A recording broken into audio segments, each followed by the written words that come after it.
Despite watching this trial from beginning to end, it is nearly impossible to predict how long a jury will take to reach its decision and issue a verdict. From outside the courtroom, it can be easy to forget how much weight a verdict carries on how much evidence or has to be combed through before reaching a unanimous decision. For some perspective, our Michael Rosenfield with a look at other notable cases.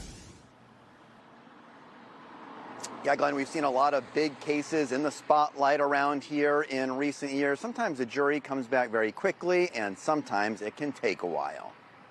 As the jurors in the Karen Reed case go home without a verdict, legal experts say you can't read much into which way a jury is leaning based on how long they deliberate. It's not like some trials where they have the smoking gun and they have the aha moment and you kind of know exactly what went on. Criminal defense attorney Peter Ellikin says each juror will likely have a lot to say given so many witnesses and exhibits. We've all been talking about this case, gossiping about it, listening to experts. It's been very much in the news. The jurors have never been able to talk about this at all. High-profile cases have varied in terms of how long the jurors were out. In the Aaron Hernandez trials, he was found guilty of killing Odin Lloyd after about 36 hours of deliberations. But he was found not guilty of killing Safiro Furtado and Daniel D'Abreu in roughly the same amount of time. Emmanuel Lopes was found guilty of killing a police officer and a bystander after a week of deliberations.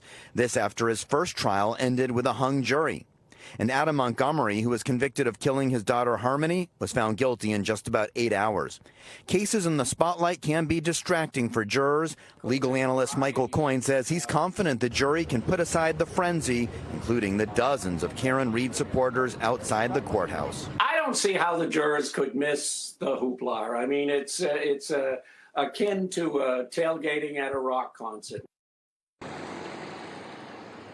So in this case so far, the jurors have been at it for about 15 hours or so. We'll see what happens tomorrow and if a verdict can be reached or if this stretches into next week. We're live in Dedham tonight. Michael Rosenfield, NBC 10 Boston.